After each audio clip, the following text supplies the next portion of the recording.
ಮಾಡೋದು ಬರಲ್ಲ ಹಂಗ. ಎಷ್ಟು ಕವರ್ ಅದ? 3 ಮಂದಿ ನಾಂದು ಎಲ್ಲ ಇಬ್ಬರದೇ ಹಬ್ಬ ಅರ್ಧ ಮರ್ಧ ಕಾಣ್ತಾನ. ಇವನು ಅರ್ಧ ಕಾಣ್ತಾನ. ಈ ಸರಿ ಬೀಳೋದನು ಈ ಸರಿ ತಗಳೆ ಏ ನೀ ಚಲೋ ಮಾಡಿ ಹೇಳ್ತೀನಿ. ಏನಂತ ಕೊಡವನಿಗೆ? ಯಾರು ಪುಷ್ಪ ಅಂತೆ? ಹ್ಯಾಂಗ ಪುಷ್ಪ ಪುಷ್ಪತ ಪುಷ್ಪ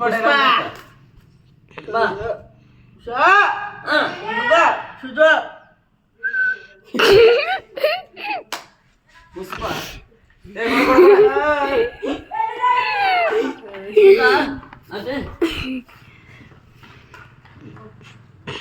ಏ ಹೊಡೆಯೋದಿಲ್ಲ ಪುಷ್ಪ ಬರೇ ಪುಷ್ಪ ಪುಷ್ಪ ಮಾಡಿ ಸ್ವಾಮಿ ಮಾಡಿ ನೀನು ನೋಡಿ ಹೊಡೆ ಪುಷ್ಪ ನೀವು ಹೊಡೆದಿಲ್ಲ ಹೊಡಿಸ್ತಿಲ್ಲ